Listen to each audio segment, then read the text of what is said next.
Welcome to Season 12 of the Prosthetics and Orthotics Podcast. This is where we connect with experts in the field, patients who use these devices, physical therapists, and the vendors who help bring it all together. Our mission remains the same: to share stories, tips, and insights that help improve patient outcomes. Tune in and join the conversation. We're glad you're here and hope it's the highlight of your day.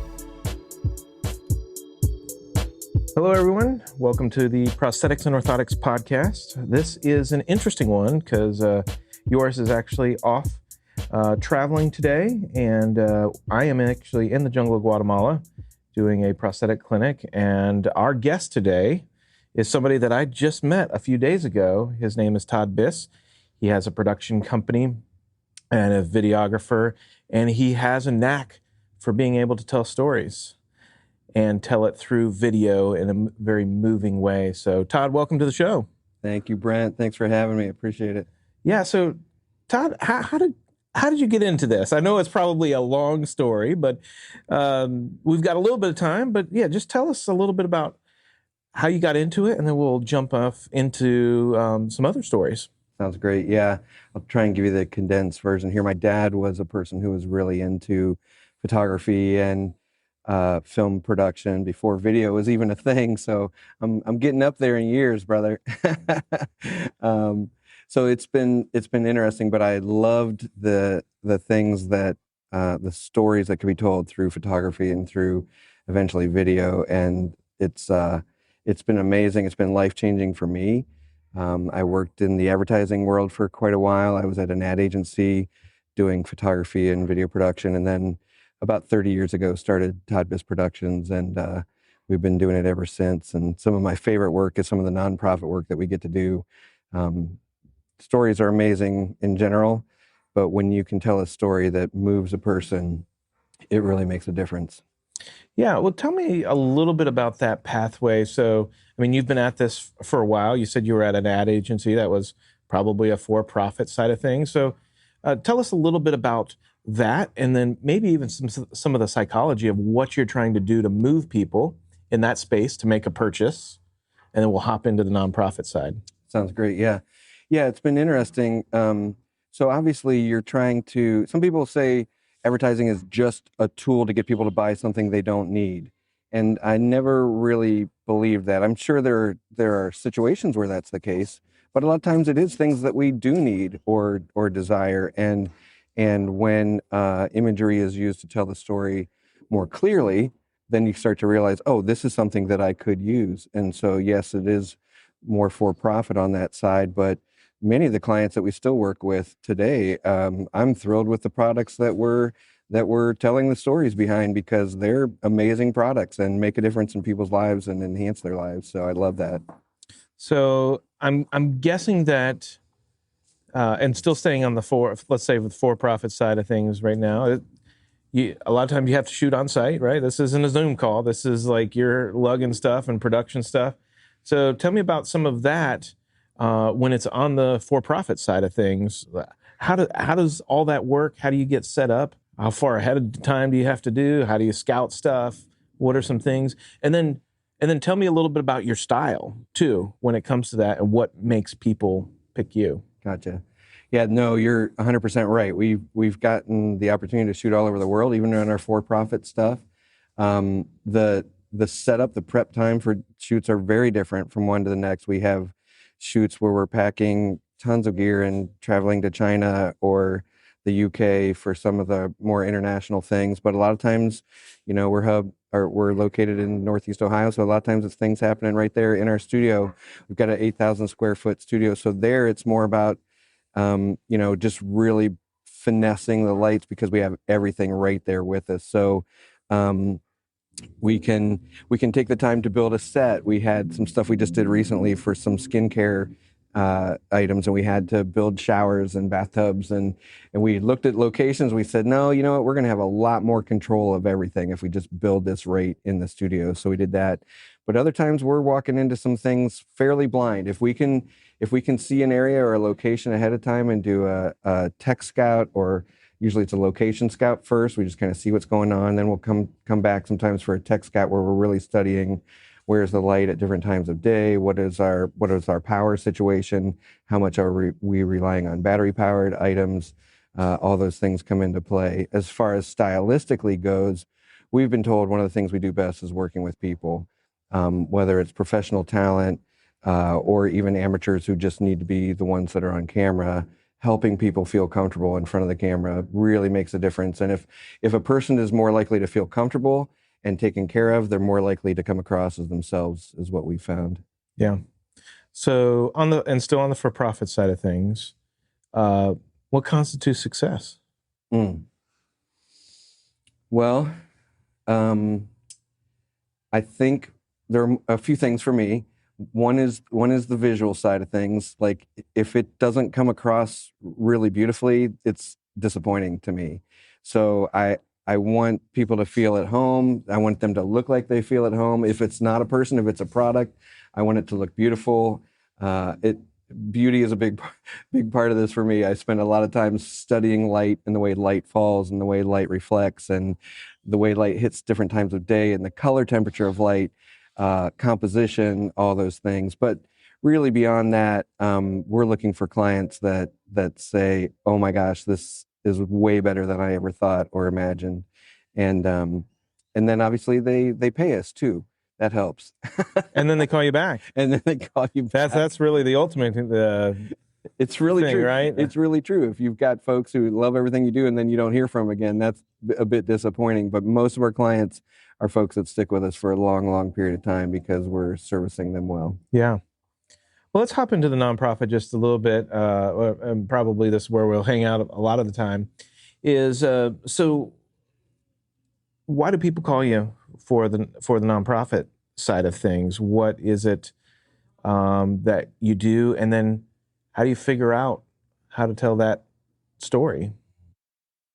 So it's interesting because I think some of the same things apply here. We obviously want things to be beautiful, beautifully lit, well composed, all those types of things. I've always had a heart for nonprofit.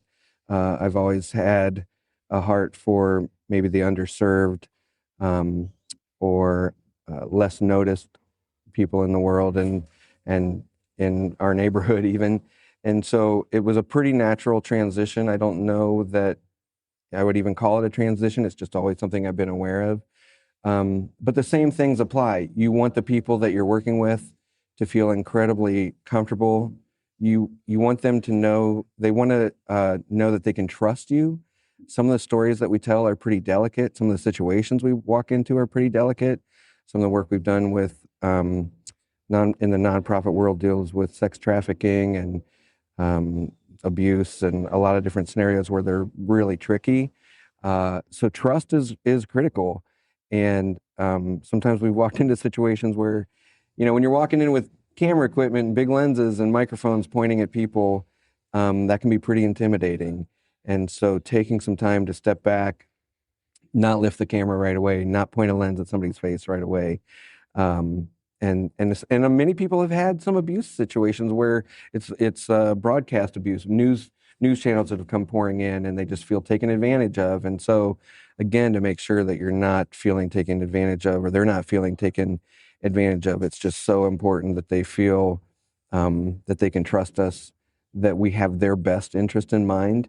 And we have to do checks on ourselves to make sure we do have their best interest in mind. The things that we're doing, was in Haiti after the earthquake years ago that was really rough, and it was a tricky situation because we had to help people understand, no, we're not here to just exploit you, but we're here to create some videos that are going to raise funds that will ultimately help you.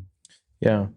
So on some of those shoots, when you're doing some of those shoots and you're carrying in camera equipment and that sort of thing, how has the technology changed for you to even make that easier? Yeah, it's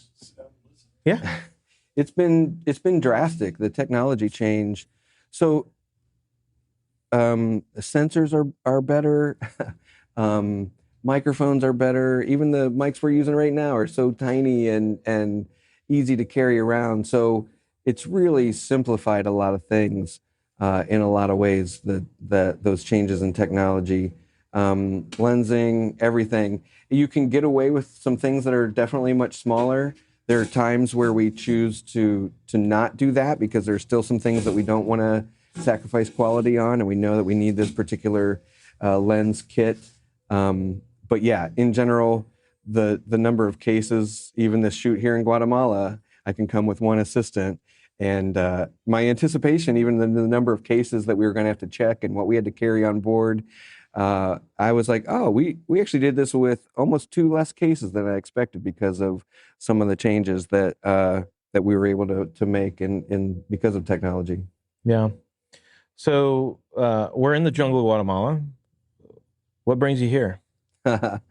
It's certainly not the temperature, I can tell you that. uh, so the cool thing about this location, I was here once in 2019. There's an organization that we shot for and created a video for called Hospital Shalom. And so I had heard about this prosthetic clinic when I was here. Now, my wife is an RN and she had brought some nursing students a few times. She always arrived the week after the prosthetic clinic had finished. And so, but she would tell me about the cleanup and about some of the stories. And I thought, this sounds amazing. And this is an important part of the story. So I would love to be there at some point when this happens, because we have this video that was created, we need to update it, and it's missing a key element. And then I got to meet you and your fantastic team. So, yeah, take us to that like the 2019 shooting, some of that stuff, and the hospital Shalom. I'm sure you had hours and hours of footage to go through. How did you decide on where to take that story? I kind of liken it to a puzzle. When you end up in the editing room, we had hours of footage from that shoot. I think we shot for about 4 days. We knew that we just wanted to have a general story that kind of mapped out the belief system of the hospital, their approach to the way they handled their care for their folks here in this area.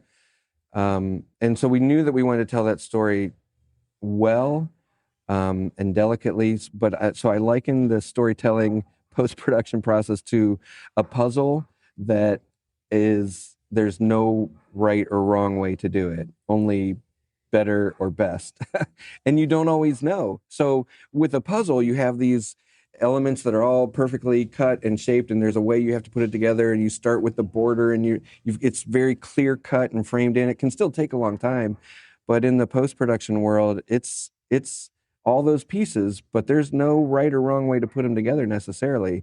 And so that analogy has really, I think, helped people understand sometimes the brutality of the post-production process, because I will take our footage from this week and start to pour through it, multiple interviews, stories, comments, images that were just grabbed where the audio is not critical, but they call that the B-roll. Those B-roll elements start to piece it together, and honestly just spend that time to say, okay, so what happens if I swap these two? What if this story, to tell this story, we showed the end of it, the way you would in a movie, and then it's almost like a flashback. Well, wait, where did this start? How did we get to this point, to create interest and intrigue? It's a ton of work, and you're catching me at a point where I'm feeling a little overwhelmed about how tricky this is going to be, because we have such great content. Yeah. When you're piecing some of this together, obviously you have to make a decision to cut a lot. What is the typical ratio of footage shot to it made the cut? Yeah, it's I'm sure this changes from project to project, but I think that we probably have 7 hours of footage-ish, maybe more. I haven't really studied it yet. And we're trying to make a 5-minute video. So if you think about that, now we might end up with a couple of versions of the video depending on need, but if you think about that, I'm not a mathematician, but I know that there's a lot of stuff that gets cut. The cool thing, one of the things I shared with someone today, is that I'll create a timeline of things that I know are important, and we'll build this in Premiere, Adobe's Premiere Pro. You have the option to start to color code things. And sometimes there are things that I've shot this week, things that even you've said or done, reactions from a patient who's just got a new prosthetic, that it's so good that I'll shut the camera off and I'll say that's pure gold. And those clips, I go in and I change the color to gold. That's one of my options. And so when I'm looking through that timeline and starting to study that sequence, I know that anything that was gold is going to end up in the final piece. Now, it's a really small clip. It's really small proportionally, but it helps me visually see those things. Yeah. How has stuff changed now? I mean, from 30 years ago to now, the way that we consume content is very much different. The style of content, probably somewhat, the amount of time to capture attention. I mean, it seems like a pretty difficult thing to be able to grab somebody quickly and keep them, like even a 5 minute, even though that's short, keeping them for 5 minutes is a struggle, whereas probably years ago, it wasn't that much of a struggle. Absolutely, you're spot on. Our attention spans are so much shorter. If you've got any years under your belt, you can just think back, go watch a movie, from 20 years ago, and it can be so boring. Everything comes at us so fast. There's so many places for video to live, so many places that content is required, or at least it enhances the story. So yeah, a lot of times the way we approach things now, we will start with a project that we know we need to end up with a 3 to 5 minutes on the long end, usually 3 to 5 minute video, but we will already be determining cut down versions of that might be 30 or 60 seconds, and then even cut down versions from there, or completely separate versions for social that might be 15 or 20 seconds. And so those can be used as teasers, almost like a trailer would be used for a movie, where you start to just see some of these things and say, wow, this is pretty interesting. I'd love to get more information on this or understand the story better. And so then you can start to step into those things and see some of the longer formats. But to your point, you still need that opening to have some kind of a hook. There has to be something. And it's not always that it's some kind of crazy action or something outrageous. It could just be a visual that's very quiet and subtle, and the music is what moves you, and it creates curiosity. But depending on the platform that it's living on, that might not be a good option as well. So. Yeah. So, you showed me the video for Hospital Shalom that you did in 2019. And for me, that initial sequence of the dusty road with a bull in the middle of the road and livestock, it just like puts you right there. I mean, how did you decide, like, hey, that's what we're going to open with?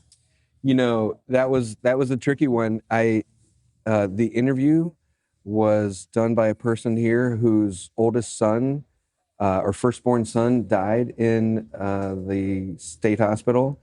And it's a powerful story. His story is a powerful story. And he wants to talk about this missionary couple who is working alongside the road. And he says, what are these people doing here? Now, I didn't have any of that footage from 30 years ago when this missionary couple was standing alongside the road. So I'm thinking, how do I tell that story? Because I want to lean into the power of his story, losing his son, the tragedy of losing his son, but I didn't have any imagery to fit that. And so using some of that livestock, the dusty road, it kind of fit the imagery that he was talking about. You could almost start to envision this American couple walking down the street saying, we're going to build a hospital right here by this cattle. Yeah. So obviously been around for a while, and shooting both the profit for-profit side, the non-for-profit side.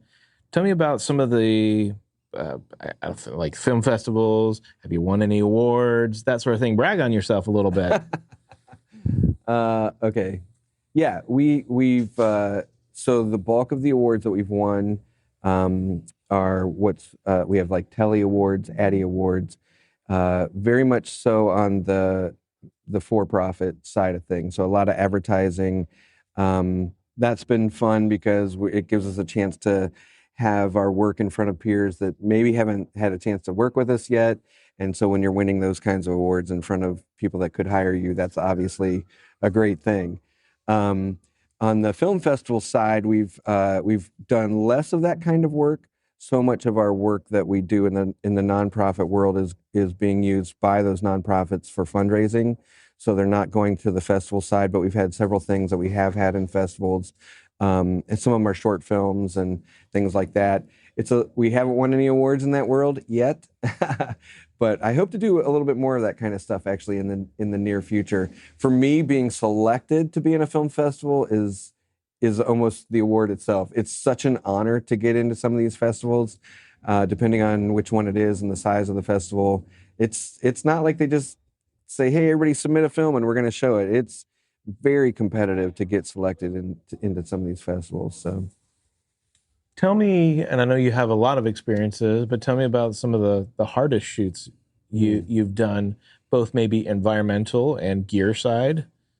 On the environmental side of that question, when we shot in Haiti, I'm blanking on the year, it goes back, I want to say it was '09 or 10, after one of their major earthquakes. It was really brutal. There were so many things. There were communication issues because of the infrastructure. We were there 6 months after the earthquake, and the infrastructure was so destroyed. There actually, in Port-au-Prince, was a struggle to have an infrastructure anyway.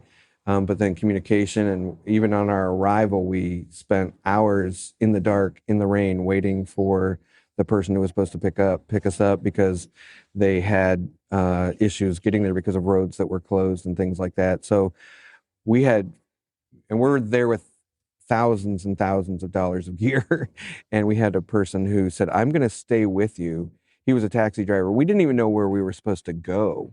We had such little information. He said, "I'm going to stay with you until your driver gets here to pick you up because I can't promise you what would happen." And so there have been a few moments that have been fairly scary.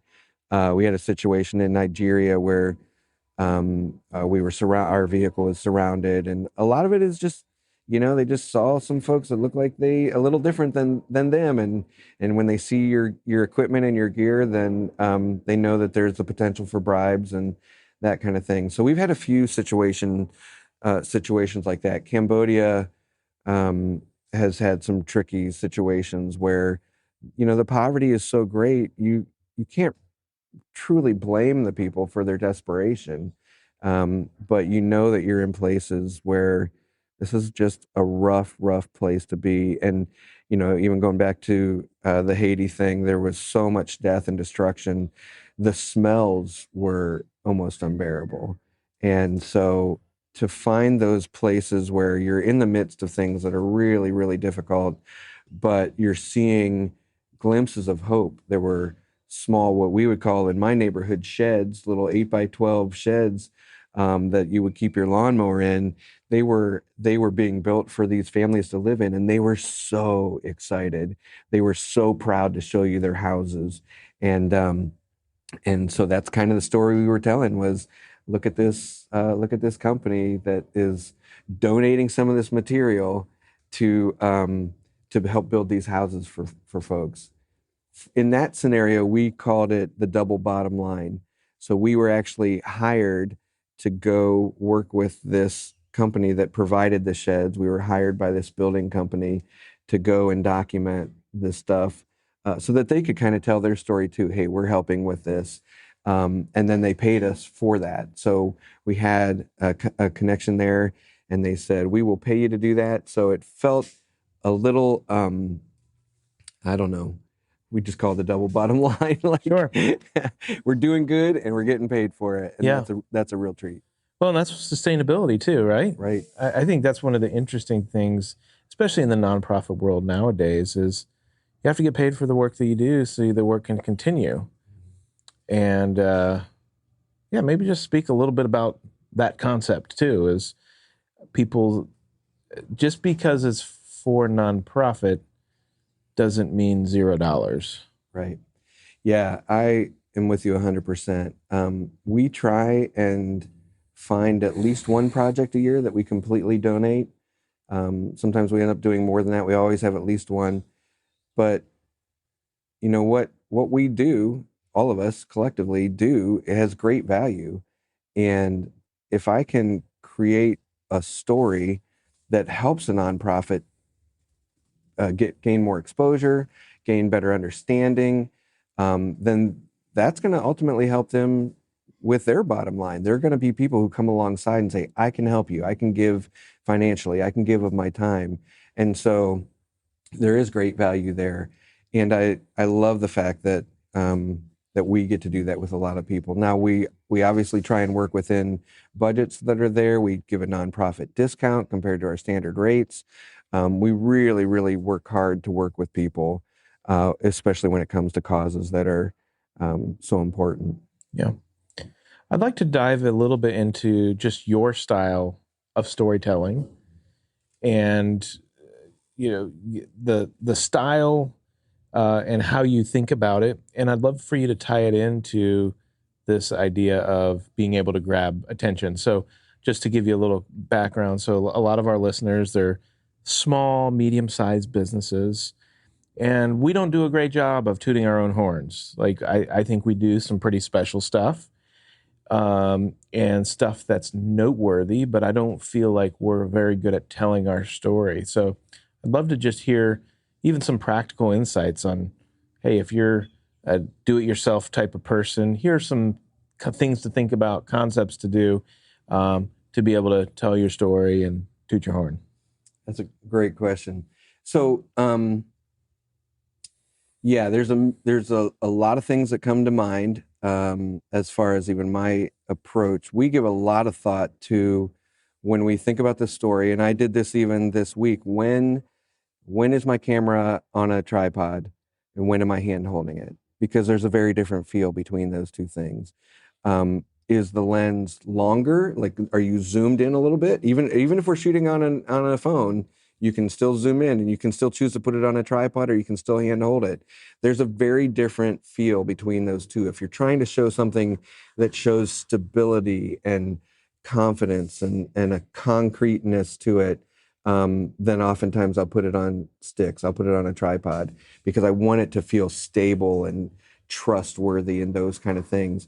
If I want something to feel real and like I'm engaged in the moment, then I'll hand hold and I'll go with a wider lens. So if you're wider lens or 0.5, you hear people shouting that out all the time on their phone. You go 0.5 or maybe not quite that far and you hand hold and you are in that moment engaged. You have immersed your viewer in the moment.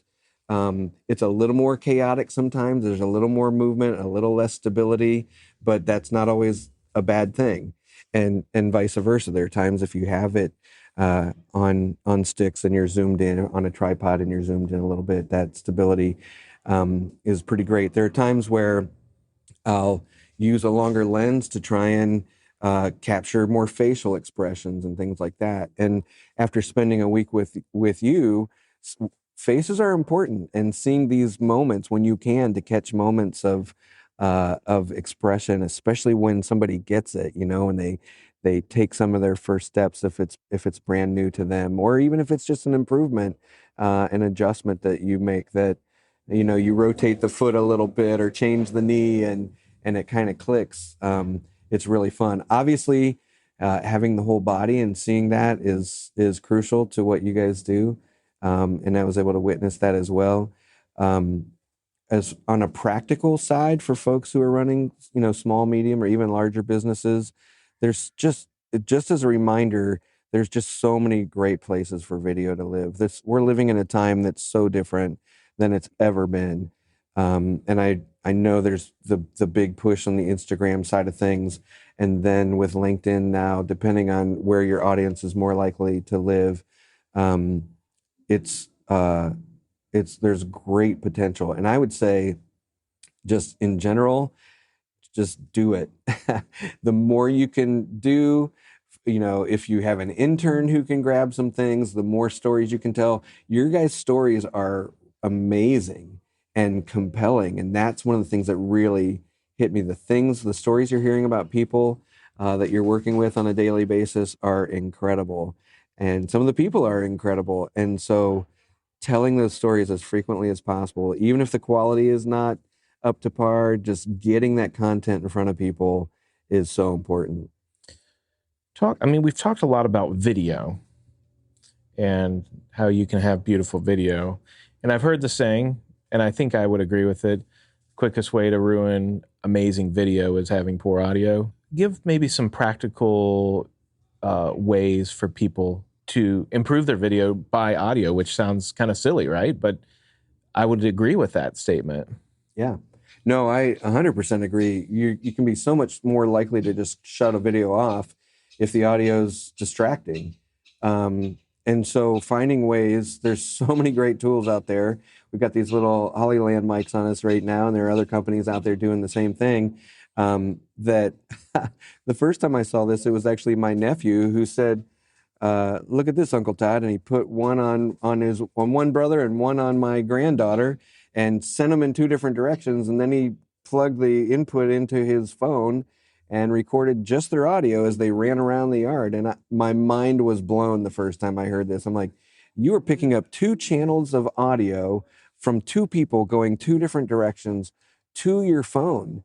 And I was absolutely stunned. And I'm like, well, what did this cost? And he's like, oh, about $300. Or again, my mind was just blown. When I'm spending way more than that on a single microphone that requires a lot of plugins to be able to make it sound that good. So, don't ignore audio.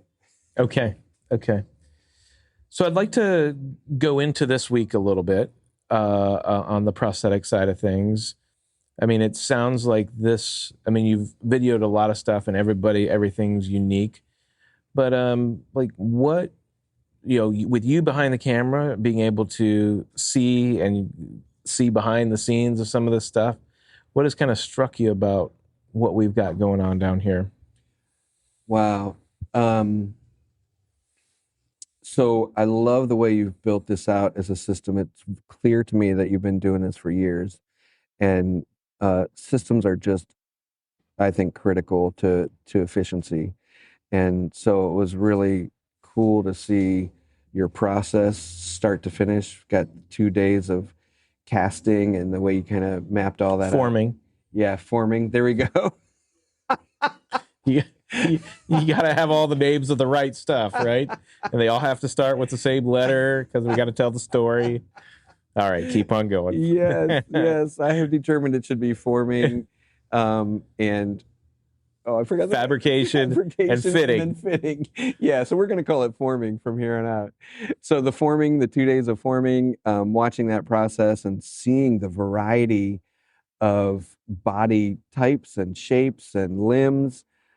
I guess I hadn't given that much thought to that world before. I really haven't spent much time filming folks in these kinds of situations. So that was really intriguing to see your approach, and even some of the new techniques that you were able to use down here were really fascinating. But then I was struck. So you've got the variety of people, body shapes, and the variety of techniques. But the fact that you guys still had that system with so many people working together and knowing what to do. So you had those 2 days of forming, the 2 days of the word I keep fabrication, and seeing the workshop and everybody jumping in the workshop and with all the tools and really finessing those kinds of things. But then these last 2 days to watch the fittings and see how incredibly close you were on most of them. And then the ones would be, oh, I've got this one spot here that's kind of rubbing a little bit. And then I just love that, you hand off the leg and somebody runs into the shop and then, grabs a saw or a file or whatever and just tweaks those things and then come back. And, sometimes it was a couple times and then you jump on the sewing machine and fit the harness. And it was just really cool to watch. And for me, so that's the more physical, technical expertise side of things, but then to see the lives changed because of those prosthetics being applied and being comfortable was just incredible. Yeah. I could talk about Adonis if you want me to. Yeah, go ahead. Yeah. So, so a compelling story that's come out of this. I mean, do you have a a memory or something that you're like, man, we're going to have to capture this in some way? Yeah. So the thing that would get some of the pure gold in my sequence line, one of the first day we were here, one of the first shots on my collection of clips is a young man who came in, and I saw him kind of getting signed in, and I saw the woman who was handling his paperwork start to develop tears in her eyes. And then I saw him grab his shirt and start dabbing his eyes.